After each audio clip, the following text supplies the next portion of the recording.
रिजवान दा ने कहा, जब हम महाराष्ट्र गए थे, महाराष्ट्र की एक पार्टी का ऑफर था, पूर्वोत्तर भारत की एक पार्टी का ऑफर था कि आप पे हम लोग 100 करोड़ का इन्वेस्ट करेंगे, विधानसभा के चुनाव में आपको 2 हेलीकॉप्टर देंगे।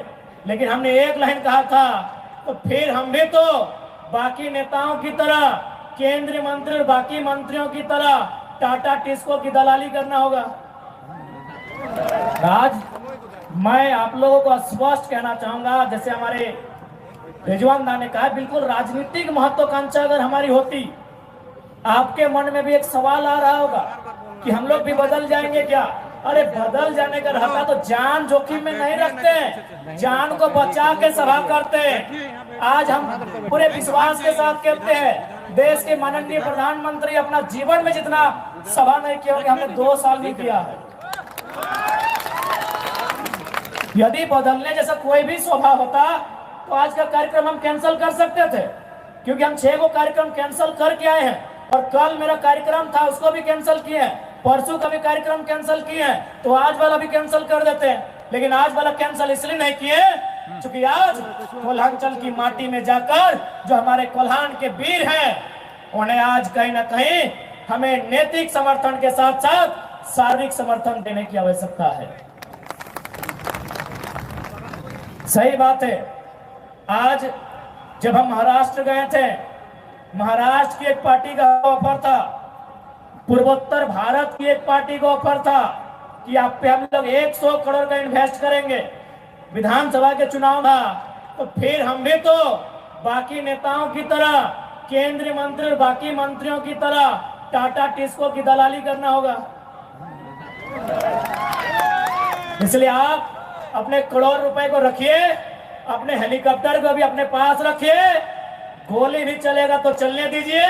हम लोग झारखंड में बदलाव लेने आए हैं और इस बात के लिए हम लोग निश्चित अपना वचन रखते हैं।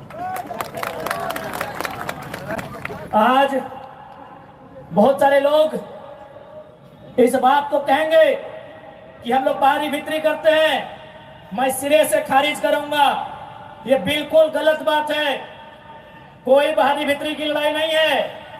ये झारखंड में झारखंड की अस्मिता की लड़ाई है।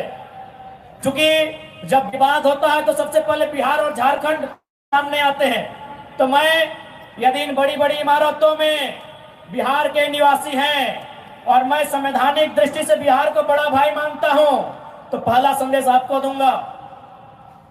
आप ही के राज्य के एक हाई कोर्ट के जज ने हमको टेलीफोन किया था और उन्होंने एक लाइन में कहा, आपकी लड़ाई सही है। हमने कहा, सर आप ऐसा क्यों कह रहे हैं?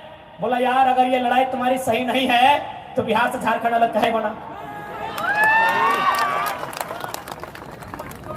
ठेकेदारी में भी यूपी बिहार के लोग रहेंगे, कॉन्ट्रैक्ट में भी वही लोग रहेंगे, आउटसोर्सिंग में भी वही लोग रहेंगे, प्राइवेट में भी वे लोग, पब्लिक सेक्टर में वे लोग, गवर्नमेंट के सेक्टर में वे लोग रहेंगे, सरकार को पीछे से वे लोग चलाएंगे।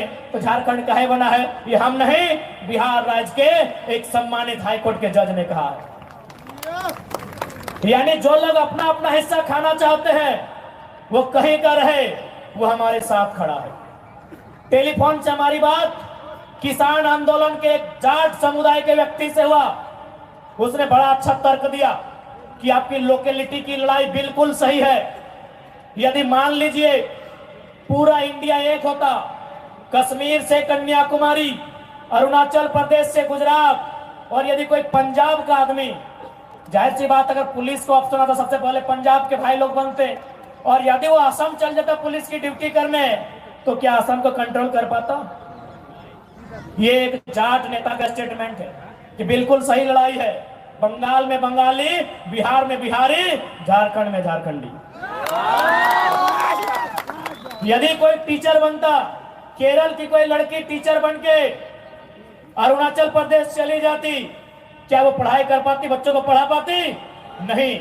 झारखंड भारत देश विविधताओं का देश है, और जो लोग बाहर भीतर की बात कहते हैं, मैं उनको लोकतंत्र के चौथे स्तंभ के माध्यम से आह्वान करूंगा कि आप में अगर इतनी साहस है तो जाइए भारत के संविधान में जो पहला आर्टिकल लिखा है उसको बदलिए।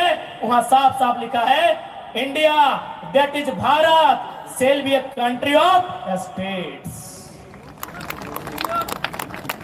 भारत अर्थात इंडिया वह राज्यों का संघ होगा। बिना राज्य के आप देश कैसे बनाएंगे मान्यवर? कैसे देश बनाएंगे?